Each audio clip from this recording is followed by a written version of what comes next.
Çox səsliliyin səsi Araz News radiosunu dinləyirsiniz.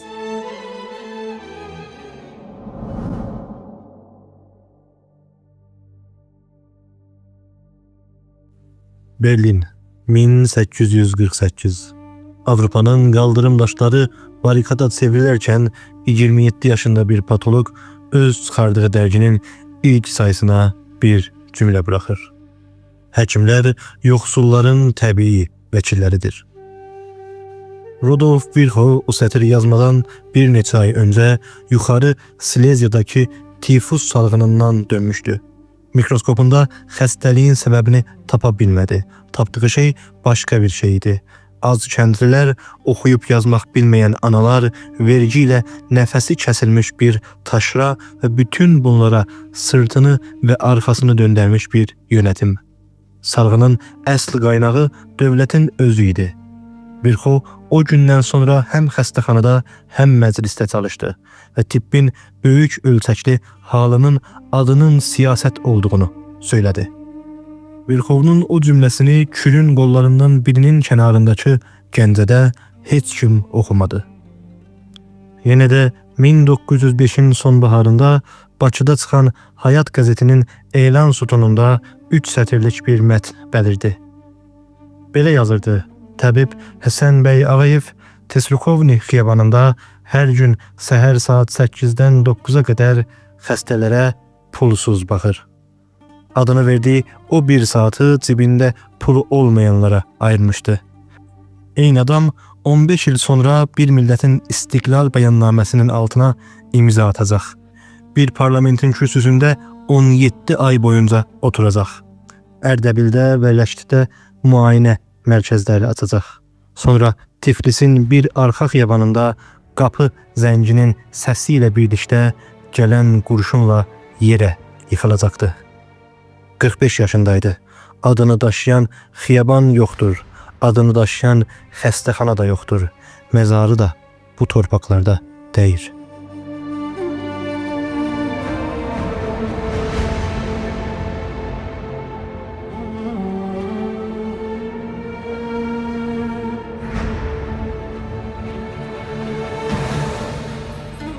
Araz News radyosunda mikrofonun qarşısında mən Altay Urmulu, Azadlıq və Ədalət proqramı ilə qarşınızdayım. Proqramımızın bu bölümündə bir həkimin peşinə düşürük. Xəstələrini pulsuz müayinə etdiyi üçün deyir, müayinə masasından qalxıb bir dövlətin quruculuq bəlgəsinin altına imza atdığı üçün xatırlanması gerəkən bir həkim. Adı Həsən bəy Ağayev. Doğumu 1875, Gəncə. Ölümü 1920, Tiflis. Bir suikast.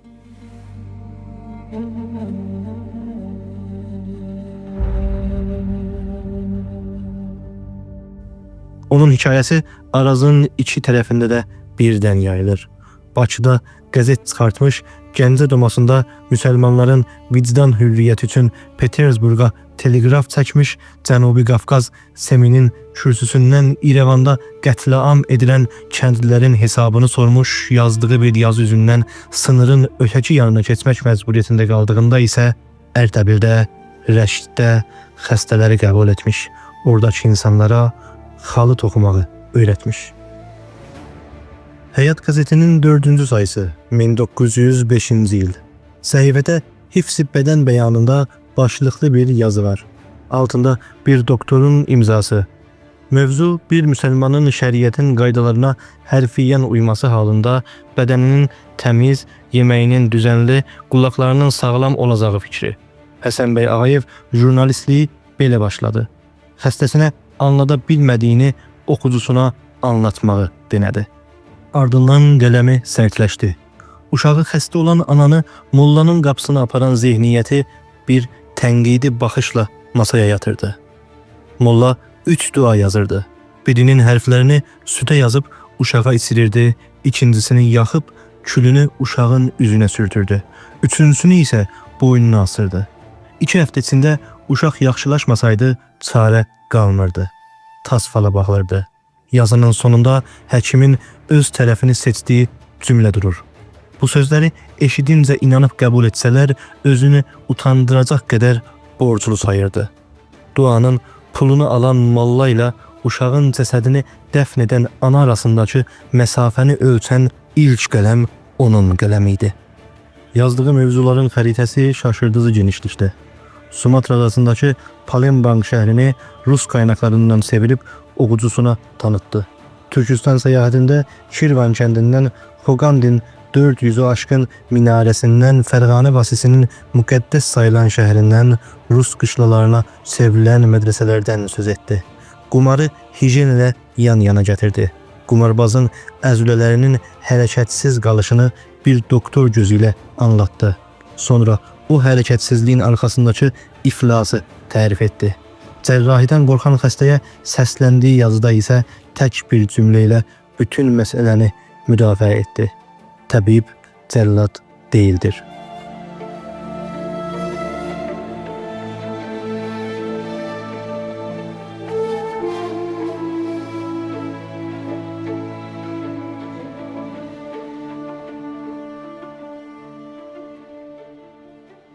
Kasıbın göz yaşında dili büsbütün dəyişdi. Yoxsul Cəfərqulu ölür. Mələklər onun savablarını tartır. Tərəzinin bir kəfəsi bomboş çıxır. Cəhənnəmin qapısı açılarkən Cəfərqulu əsl səbəbi söyləyir. Ömrü boyu dərd, bəla və cəfadan başqa bir şey görmədi. Oğurluq yapmadı. Uşaqları ac qaldı. Xəstə yatağında öldü. Zəngin hacı isə kəfəsini səvabla doldurmuşdu. Yazı sevap tərəzəsinin də bu dünyada qurulduğunu söyləyib qapanır. 1905 manifestosu elan edildiğinde qələmi başqa bir yönə yönəldi.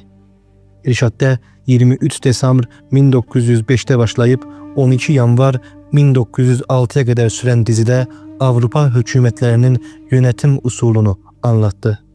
İsveçrəni, Fransanı, İngiltərəni, Rusya vətəndaşlarına dair 26 fevral 1906 tarixli yazısındakı bu sətir hələ də təzədir. Dilimiz ağa, məzhəbimiz ağa, toplantılarımız ağa. Başqa yollarda Ruslar, Rus vətəndaşlar, Rus milləti. Qəzetin başındakı 3 kəlmədə təsadüfi dəyirdi. Hürriyyət, musavat, ədalət. Sonra o yazını yazdı. Zümrə, sınıf, firqə. 26 mart 1906'da İrşaddə çıxdı. Ardından Tiflis'te Qeyrət mətbəəsində kitabça olaraq basıldı. İctimai sınıf anlayışını Türkçədə tartışan ilk mətnlərdən biriydi. Mövsüm Əliyevin təsbitinə görə Həsən bəyin İrana keçmək məcburiyyətində qalmasının səbəbi bu yaz oldu. Bakıdakı müayinə elanı İrşadın 5 noyabr 1906 tarixli 258-ci sayısında son dəfə görünür. Ədalət Tahirzadə bu tarifi bir sınır daşı sayır. Arazı ancaq bundan sonra keçmiş ola bilər. Güneydə nə qədər qaldığını gün bilmirik. Bildiyimiz budur. 9 mart 1907'də Bakıda Nicat Cəmiyyətinə başkan seçildi. Aradakı boşluq 4 ayı keçməz. O 4 ayda Farsçasını irəlilətdi. Ərdəbildə xəstələri qəbul etdi. Rəşddə müayinə mərkəzi açdı. Allahabadda həkimlik yaptı və getdiyi yerlərdə insanlara xalı və ya xalça toxumağı öyrətdi. Quzeydə yazdığı bir yazı üzündən sınır xaricına çıxmaq məcburiyyətində qalan doktor güneydə yenə də işini qurmuşdu. Araz onun üçün bir xətt dəyirdi. Bir xəstənin ötəki xəstədən ayırt edilmədiyi tək bir coğrafiyaydı. Sonra quzeyə döndü.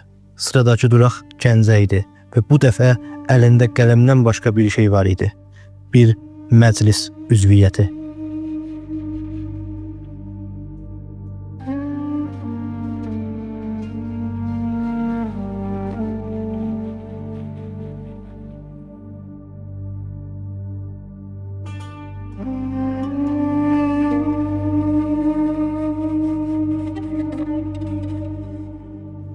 Salonda oy veriləcək mövzu bəlli idi. Kəndin Məsihi bayramlarında hansı qurumların qapanacağı.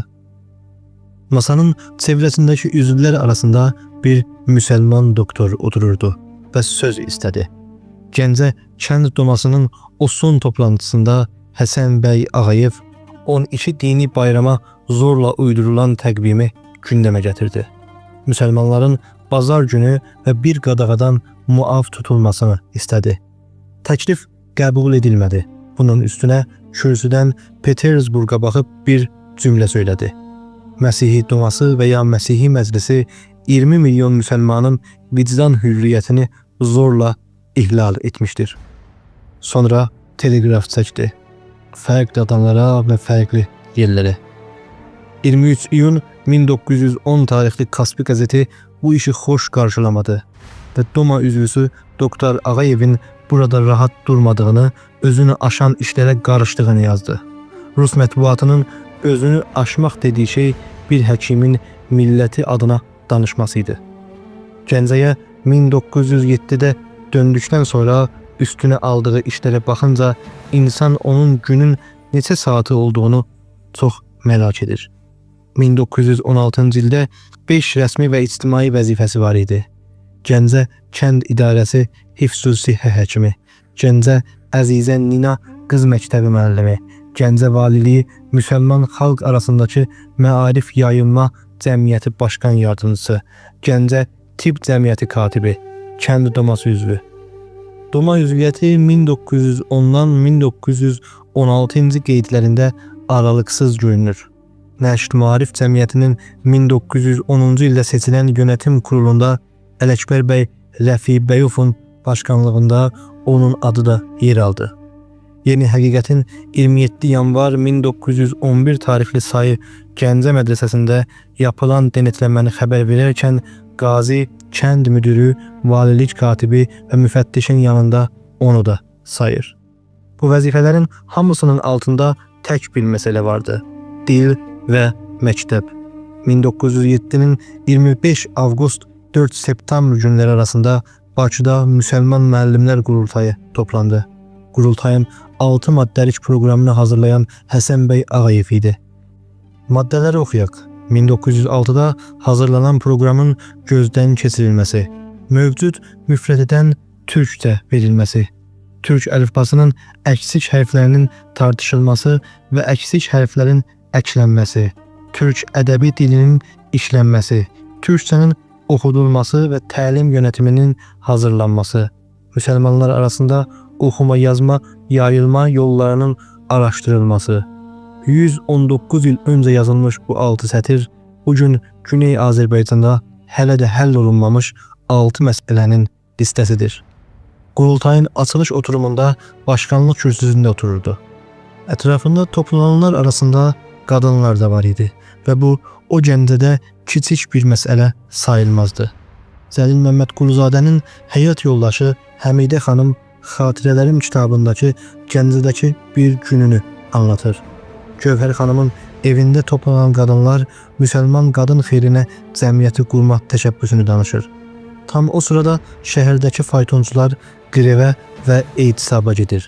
Qadınlar toplantıya faytonsuz xiyabanlardan yürüyərək gəlirlər. Həmidə xanım o sətirlərin arasına bunu yazmış. Həsən bəy Ağayev çevrəsində toplanan aydın qadınlar müsəlman qadın hərəkatının müdafiəçisi sözünü onun üçün işlədir. Həyat yoldaşı Xədicə xanım Gəncə Əzizə Nina yerli qadın xeyrinə cəmiyyətin yönetimində idi. Bir həkimin evində başlayan bir tartışmanın bir şəhərin qadın cəmiyyətinə çevrilməsi o illərdə bir ihtilal və bir devrim idi.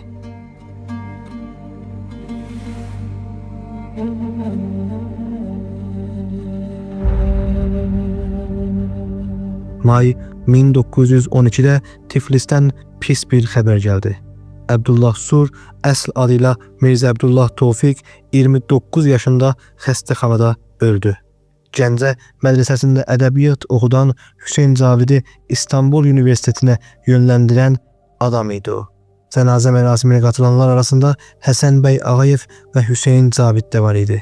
Gənc bir müəllimin məzarı başında duran həkim o gün hələ 8 ili olduğunu bilmirdi. Fevral 1917-də Petersburqda Çar təxtdən endi. Xəbər Gəncəyə çatdığında Həsən bəy Ağayevin müayinə otağında gözləyən xəstələr bir müddət daha gözləyəcəkdilər. Fevral 1917. Gəncədə 5 adam bir masanın çevrəsində toplandı. Nəsib bəy, Yusuf bəyli, Şəfiq bəy, Rüstəm bəyli, Xudadad bəy, Rəfi bəyli, Xəlil bəy, Hacı Məmmədli və doktor Həsən bəy Ağayev. Qurduqları partinin adı Türk Ədəmi Mərkəziyyət Firqəsi idi. Mitinqlərində atdıqları şüar 2 cümlədən ibarət idi. Yaşasın Azərbaycan Demokratik Cümhuriyyəti, yaşasın Türk Ədəmi Mərkəziyyət Firqəsi. Rus İmperatorluğunun taşrasında bir Türk şəhərində o gün hələ qurulmamış bir dövlətin adı belə tələffüz edilirdi. Nisan 1917-də Bakıda Qafqaz müsəlmanlarının qurultayı toplandı və Azərbaycana özərkilik verilməsi tələbi burada kəsin şəkildə dilə gəldi. Mayda Moskova qurultayında qatıldı. 20 iyun 1917-də partisi Müsavatla birləşdi. Oktyabr ayının sonundakı Bakı Konqresində Mərkəz Komitəsi üzviyyətinə seçildi. 1 septembr 1917-də Bakıdakı Müsəlman Komitəsi Rusiyanın əsarətdən qurtulmuş xalqlarının Kiyevdə toplanacaq qurultayına Gəncədən 3 kişi göndərməyə qərar verdi. Nəsib bəy, Yusuf bəyli, Həsən bəy Ağazadə, Fətəlixan Xoyski. Oktyabr 1917-də Qurucu Məclis seçkilərində Cənubi Qafqaz Müsəlman Milli Komitəsinin listəsindən məbus seçildi. Bolşeviklər Qurucu Məclisi dağıdanda Cənubi Qafqaz öz məclisini qurdu. Həsən bəy Ağayev başkan yardımcısı və prezidium üzvü idi. Seyim kürsüsündə barışdan söz etdi. Xalqların öz talihlərini belirləməsi təməlində vergisiz və xəratsız bir barışın ən qısa zamanda imzalanmasını istədi. Etnik məsələlərə yanaşmasını da açıqladı. Heç kəsin haqlarını ihlal etmədən 100 illik qonşuları ilə tam dostluq niyyəti ilə birlikdə yaşayaraq milli arzularını gerçəkləşdirmək. Salon alqışladı. Sonra 7 mart 1918 gəldi. Stenoqrafın tutduğu tutanağın 9-cu və 14-cü səhifələri arasında Həsən bəy Ağayevin İrəvan danışığı dururdu. İrəvan valiliyində və İrəvan kəndinin içində 17 ila 21 fevral günlərində yaşananları anladan Barış Heyət Başkanının sözlərindən sonra kürsüyə çıxdı. Salona xitab etdi. Bu türlü vəhşətləri biz 1906-da yaşadıq. Gözlərinizi bir an üçün yumub bizim yaşadıklarımızı xatırlayın. Sonra rəqəmə keçdi. Gəncə vilayətində 25 ilə 30 arası kəndin yox edildiyini, 1200 ev olduğunu, hər xanədə 3 nəfər yaşadığını söylədi. Hesabı dinləyicilərə buraxdı. Eyni danışıqda Arutyonova cavab verdi. Daşnaqsiyon nümayəndəsi hadisələri xəyanət və satılmışlıq deyə adlandıranda müsəlmanları qəsd edirdi. Həsən bəy iddiamın əsassız olduğunu söylədi. General Andranikin teleqrafını, polkovnik Pirmovun ismini, Respublika qəzetinin 189-cu sayısını, Amerika konsolosluğuna yazılanları tək-tək masaya qoydu. Bir həkimin tanı qoyma disiplini o gün siyasi bir kürsüdə çalışırdı. 15 may 1918-də Seymin dağılmasına qərar verildi. Gürcüstan bağımsızlığını elan etdi. 27 mayda Seymin müsəlman üzvləri toplanıb Azərbaycan Milli Şurasını qurdular. Ertəsi gün 28 may 1918 Tiflisdə Əski Qafqaz Umum Valisinin qonağında Sərdar Sarayında İstiqlal bəyannaməsi qəbul edildi. Bəlgənin altındakı imzalara baxın. Başkan Məhəmməd Əmin Rəsulzadə, Başkan yardımçıları Həsən bəy Ağayev və Mir Hidayət Seyidov, Katib Mustafa Məmmədov, Türk dünyasının ilk cumhuriyyətinin quruculuq bəlgəsində bir həkimin imzası var. Bir ay sonra Gəncədə çətin bir gün yaşadı. 16-17 iyun 1918-də Milli Şura Nuri Paşanın və onun çevrəsində toplanan yerli mühafizəkarların baskısı ilə özünü fəsx etmək məcburiyyətində qaldı. Həsən bəy Ağayev başkan yardımcısı olaraq o oturumunda danışdı və qeydə keçən sözü bu idi. Qismən də olsa millətin nümayəndəsi olan qurumun qaldırılması, demokrasinin geri çəkilməsi və irtica güclərinin önə çıxması deməkdir. Qərarı imzaladı, amma etirazını tutanağa yazdırdı. Qurum 6 ay sonra geri gəldi. 7 desembr 1918-də Bakıda Azərbaycan parlamenti açıldı. Başkanlığında Əli Mərdan bəy Topçubaşı seçildi. Topçubaşov İstanbulda, sonra Parisdə Cumhuriyyəti dünyaya tanıtmaqla məşğul idi. Parlamenti 17 ay boyu fiilən yöneten adam birinci başkan yardımcısı Doktor Həsən bəy Ağayev oldu. O 17 ayda nə yaptığını arşiv kağızları söyləyir. Açılışın hemen ardından dünya parlamentlerine telegraf gönderdi. Paris, London, Rom, Lahə, Kopenhag, Cenev, İstanbul, Bruksel.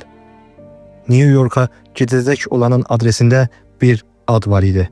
Dövlət Başkanı Wilson. 14 Desembr 1918'de Topçubaşova yazdığı telegrafda parlamentin açıldığı xəbərini verdi. 104 oturum yönetti.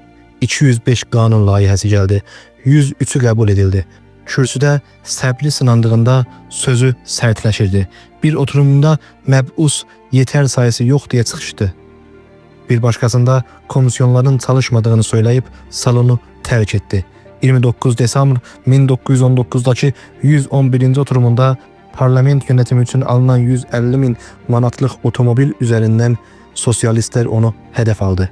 Müdafiəsini yaptı ve tartışmanı göğüsledi. 28 May 1919'da Cumhuriyetin birinci ili qutulandı ve o gün parlamentdə ilk danışığı yapan o oldu. Salona bunu söyledi. Azərbaycan Türkləri istiqlalını elden bırakmayacaktır. Bunun için ispat ve kanıt gerekmez. Gerektiğinde kişi, kadın, yaşlı, uşaq bütün Azərbaycan milletinin düşmən qarşısında dikiləcəyini son hadisələr göstərmişdir.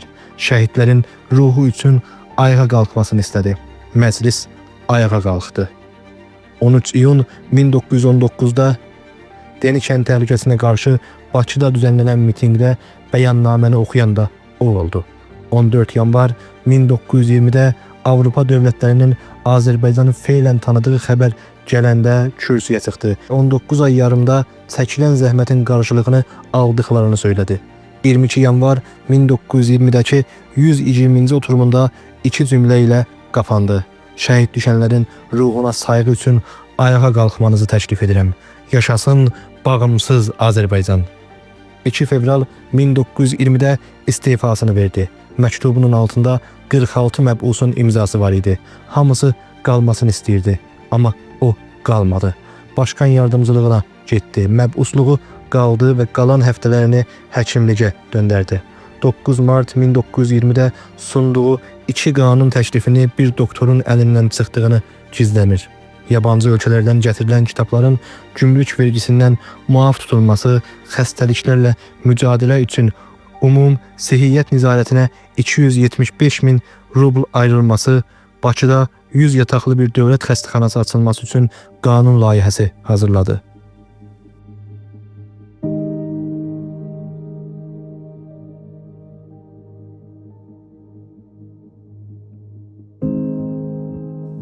Nəriman Nərimanova yazdığı not qısaydı. Doktorluq etmək istəyirəm.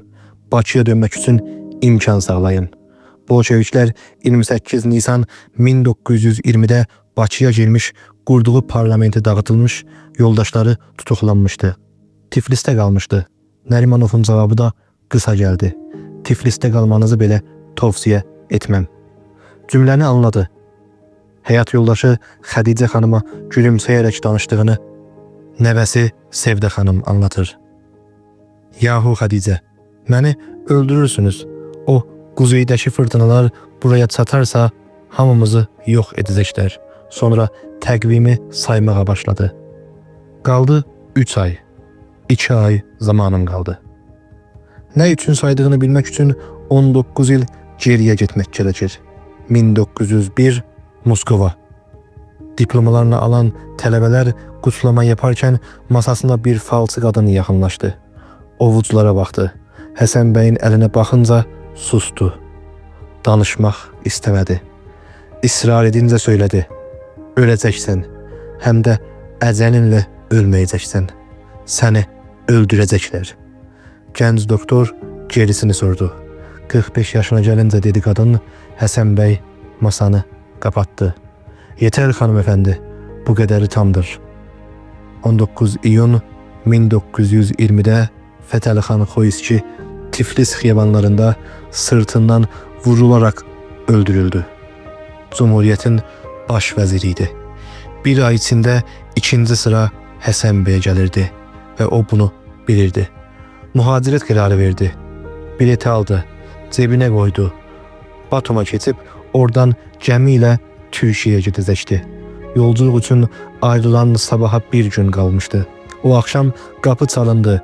Gelen bir teatr oyuncusuydu. Mustafa Merdanov. Yaxın yoldaşlardan bir neçəsinin bir evde toplandığını, Həsən Bəyi görmək istədiklərini söyledi. Həsən Bəy jaketini aldı, çıxdı.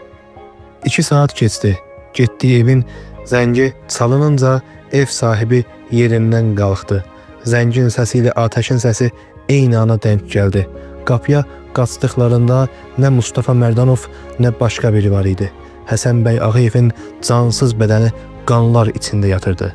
45 yaşındaydı.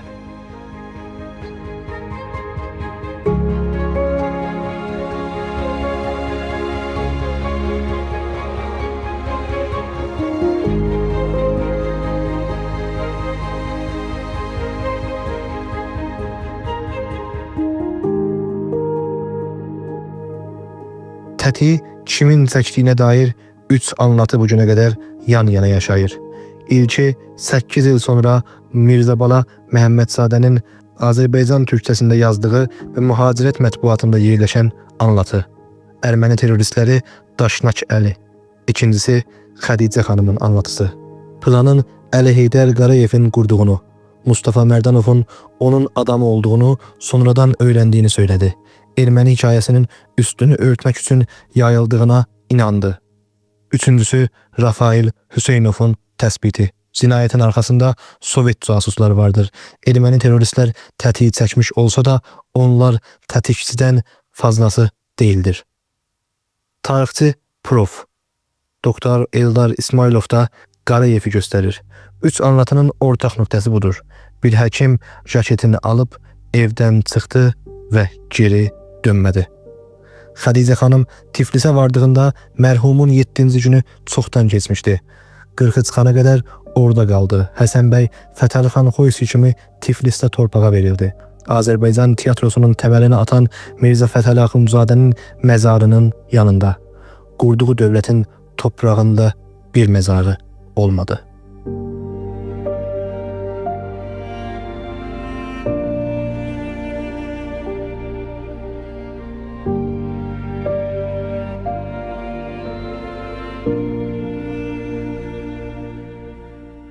Bədəli uşaqları ödədi. Nəzakət 1939'da Yüksək Təlim İnstitutunun 2. sınıfındayken Musavat Parlamenti Başkanının kızı olduğu için məktəbdən atıldı. İllər sonra Moskova'da okudu. Doktora yaptı, profesör oldu. Bilimler Akademiyasında yabancı diller kursunu yönetti. Gülruh həyat yoldaşı ilə birlikdə uzaq doğuya, ardından Qazaxstana sürgün edildi.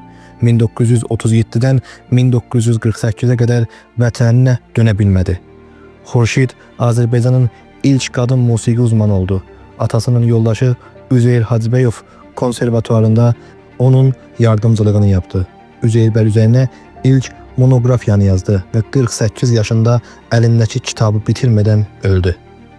Atalarının adı illərcə heç bir yerde keçmədi. 8 yıl sonra Mirzabala Məhəmmədzadə İstanbul'da o adı ilk dəfə yazıya tökdü ve Həsən Bəyin idealı üçün tək bir cümlə qurdu. Milletin öz hakimiyyəti ve azadlığı sayesinde mutlu olması. Bir hatırlatma daha, o idealın coğrafyası Çur'un kuzeyi ile sınırlı değildi. Yazdığı bir məqalə üzündən sürgünə düşən Həsən Bəy Ağayev arazı kesip Ərdəbildə xəstə qəbul etmiş, Rəşddə muayene yerləri açmış, getdiyi yerlərdə insanlara xalça toxumağı öyrətmişdi. 1907'de Türkçə müfrədə Türk əlifbasının əksik hərfləri və Türkçənin təlim yönetimi üçün hazırladığı o 6 maddəlik proqram Arazın güneyində bugün hələ də tartışılan 6 maddədir. Onun adı isə İranda heç bir dərs kitabına girmədi. Ərdəbildə muayene açan doktoru Ərdəbildə heç kim tanımır.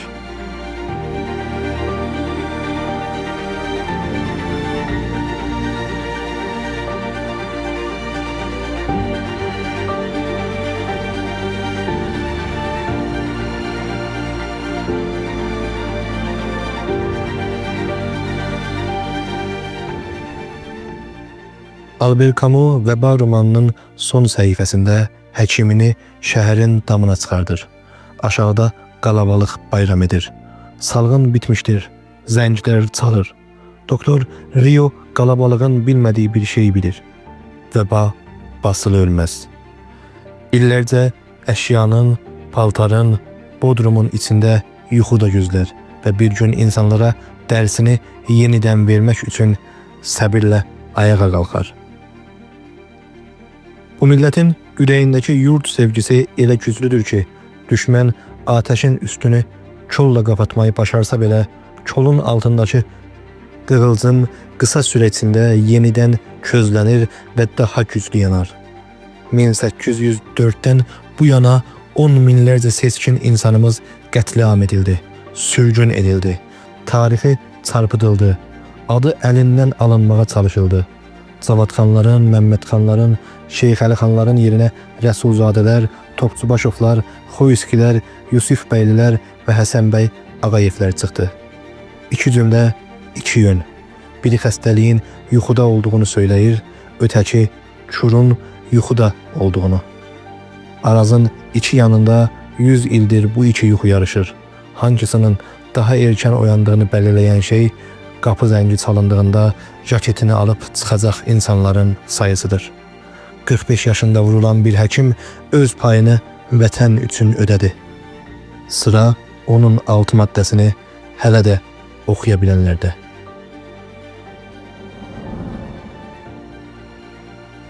Değerli dinleyiciler, Araz News Radyosu'nda Azadlıq və Ədalət programının bu bölümünün də sonuna geldik.